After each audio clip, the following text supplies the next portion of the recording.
Thank you for joining me. My name is Cathleen Davies, and I'm here doing an interview with the BREW project. So the way this works is they sent me a bunch of interviews, questions, I answered them on a Word document and sent them off to be published. But they recommended that I also do a YouTube video because apparently that's quite helpful. It gets you more followers and all the rest of it, and I thought, why not? I'll give it a go. So you are with me in my garden while I struggle with my hay fever, reading off a page all the interview answers I've already written down. It might be a little bit awkward and uncomfortable. I am a little bit awkward and uncomfortable, but we're in this together. Let's just see how it goes. So the interview article title is Unraveling the Darkly Humorous, Exploring Kathleen Davies's Cheeky Bloody Articles. This is hugely flattering. Thank you so much. I've never once considered myself dark or humorous, so the fact that I am both is wonderful to me. Here's a description, and again, it's incredibly flattering. Explore the intricate world of Kathleen Davies's debut short story collection, Cheeky Bloody Articles. This thought-provoking anthology delves into the depths of human emotion, tackling themes of failing relationships, police violence, feminism, loss, and loyalty, with a unique blend of humour and horror. From the lamentations of elder members of the LGBTQ+ community to the chilling tales of occult loyalty tests. Each story challenges conventional narratives and invites readers to reconsider their perceptions of the world.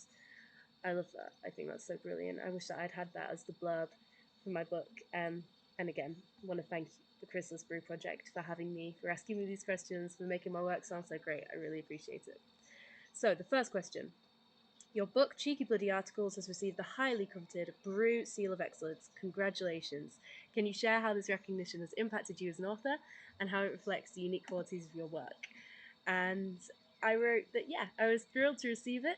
It was an honour. And as I was reading Kajori's kind words, I was profoundly moved. Like I say, it was my first debut collection, and it was only published by a tiny independent publisher. So at that point, there was only a handful of people who'd even seen my stories, who saw some potential in it. I didn't think that anyone who I didn't know personally would ever read it. So the fact that it made it into someone's hands and they understood and enjoyed it and celebrated it, like it seemed impossible at the time. And I was so immensely grateful, and I still am. So thank you, BREW, for that. I really appreciate you. And yeah, on a practical level, it gave me lots of lovely quotes for my publishers to use for promotion, and that was a great tool. So thank you. Okay, question 2. Your collection, Cheeky Bloody Articles, covers a wide range of themes, from failing relationships to loyalty tests and cults. What inspired you to explore such diverse subject matter? And I put that, honestly, there's never much of a conscious choice involved in what I write about. Usually I'm inspired by some kind of compulsion or some satisfaction or dissatisfaction or hyperfixation, and I feel an intense need to explore how I feel about it, which I do by writing fiction. And in terms of failing relationships, we've all been there. I've had many failed relationships. So it's an emotional experience, and it requires a lot of reflection and a lot of thought. And writing those stories was really cathartic for me, and it felt connected to the human experience. The cult test that they've mentioned a couple of times, that's the family, which is a very different kind of story.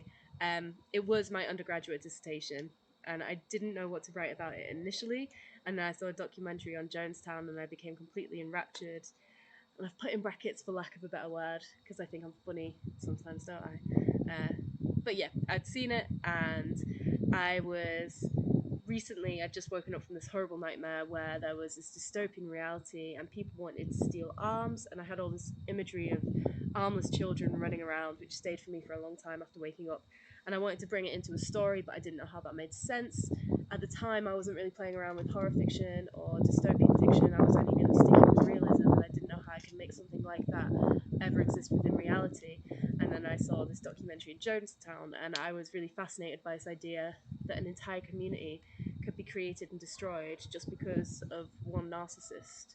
And I was really disturbed by that fact, and I felt that the place initially had seemed like a paradise,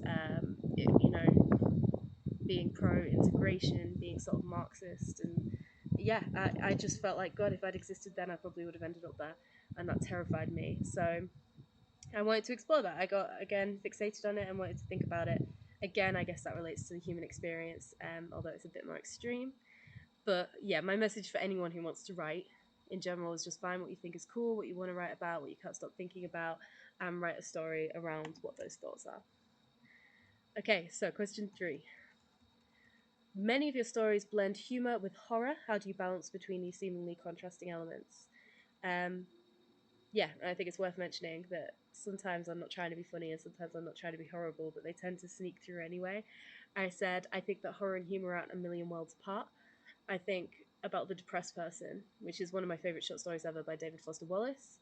And there's a character in that who's so depressed and so depressing that it's heavily implied that she drives her therapist to suicide. And I think as a sentence, that's hilarious, but as a reality, obviously that kind of thing is tragic. And I don't think that has to be contradictory. So I spend a lot of time watching schlocky horror comedies, which probably contributes as well.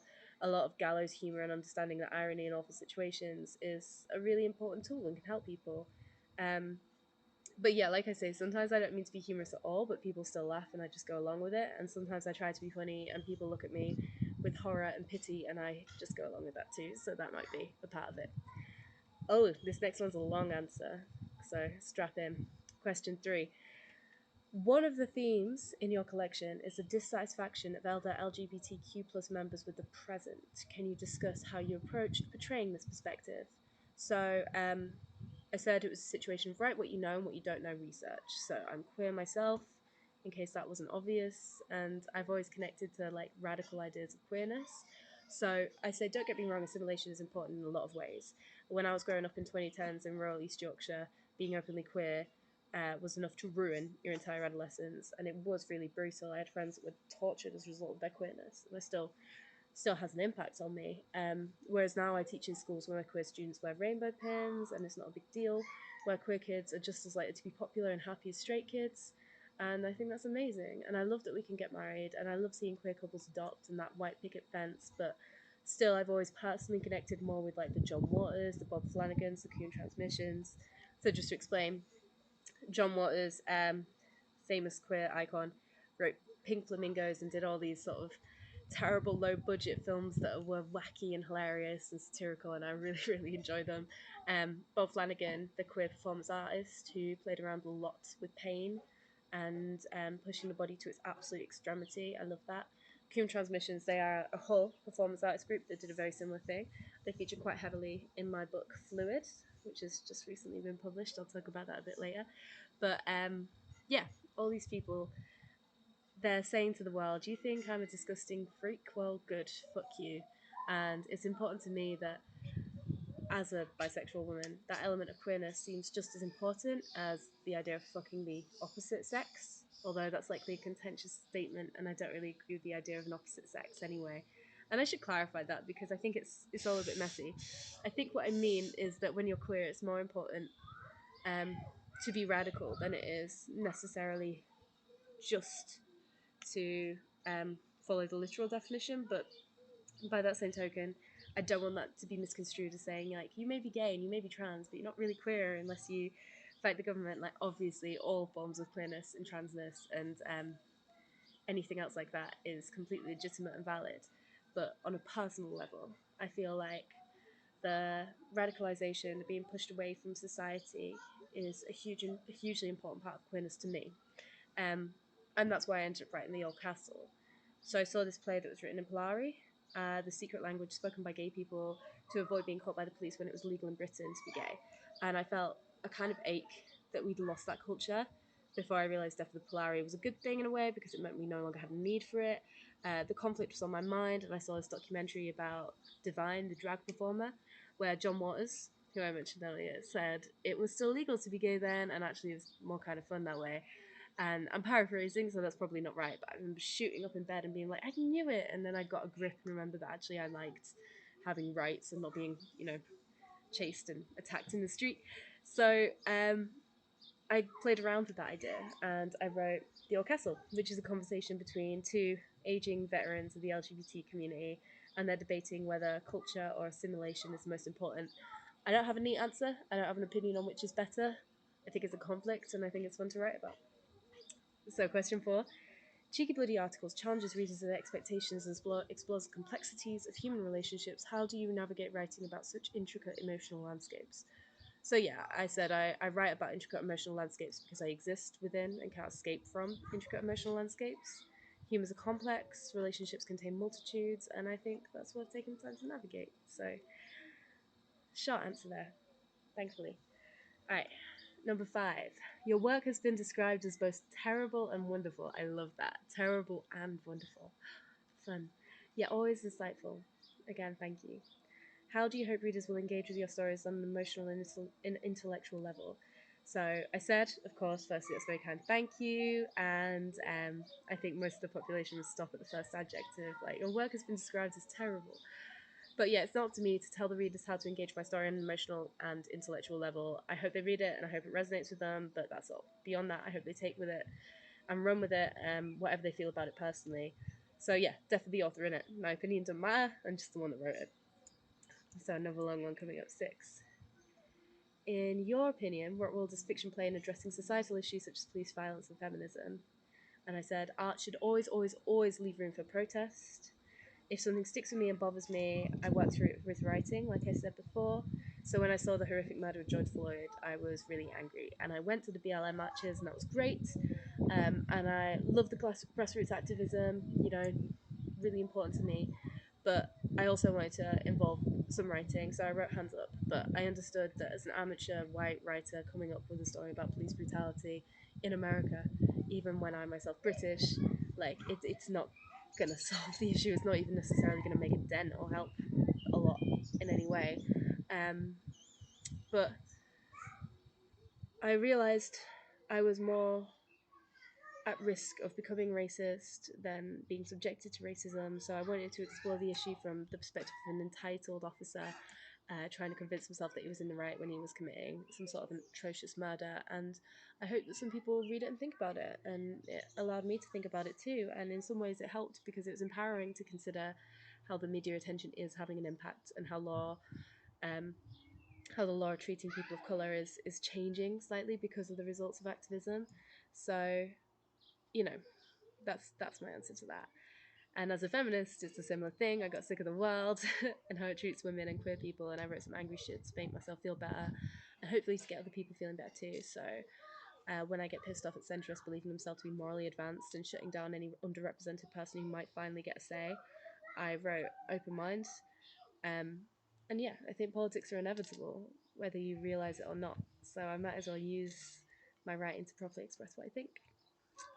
All right, so 7, could you share some insight into your writing process? How do you develop your characters and craft your stories? Right, so I'm more of a drafter than a perfectionist. I scribble down a few ideas, I get a vague sense of where I want the plot to go, then I write it down. Usually I tend to overwrite and have to read through it again and get rid of the superfluous language that doesn't work, all part of the editing process. So I wrote a helpful list here.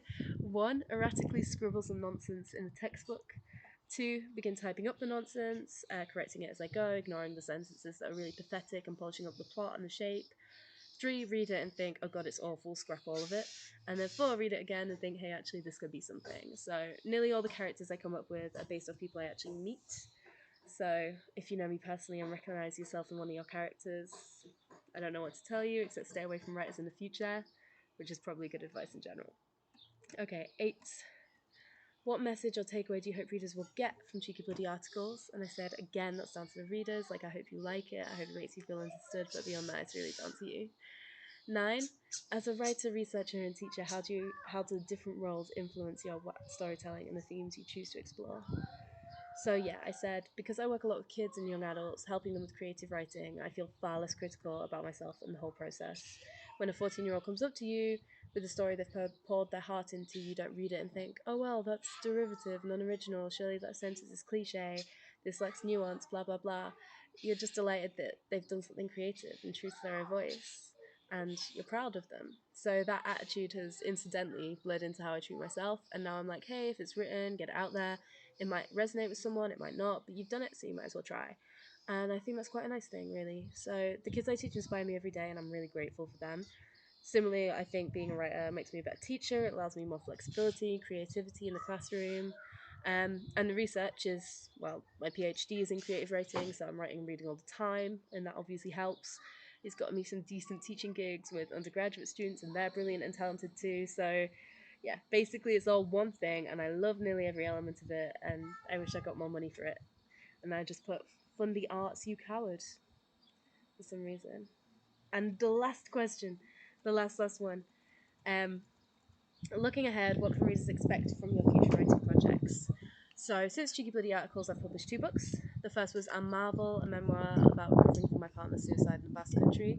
So, I meant it to be a find myself and recover kind of book, but it actually ended up being more of a nervous breakdown kind of book. So, I said, less eat, pray, love, more starve, sin, hate. And the most recent book I've published, and a personal favourite, is a novella called Fluid. So each chapter is based on a 1970s artwork related to body fluids. It's really gross and punk and queer, and I had the best time researching it. That's where loads of coon transmission stuff comes in. And that was out in March, so it's still brand baby new to me. I had a really, really fun launch that was great. Otherwise, I've got some more stuff in the pipeline. I'm getting a collection together called So Clever You're Thick, and I'm thinking of doing some experimental stuff with AI just to get the last book to my publisher that they want. But that's still in the consideration stage. My PhD novel Stitches will be about for a while, but I'm hoping to get an agent and send it off for publication. Yeah. Otherwise, if you're local to Norwich, UK, where I'm from, you might find me at some poetry events. I'm going to one tonight, actually, and protests where I'm reading out my work when I'm tipsy and terribly nervous. So, yeah, I don't know what else the future will hold, but I don't think I'm going to stop writing anytime soon. Okay, so that was me awkwardly reading off a script. But if you liked it, feel free to check out my work. There's a bunch of stuff on Chrysalis Brew Project that you should all read because they're brilliant. Oh, and that's my timer telling me I've got to go teach a lesson, so I better go. Right, thank you. Bye.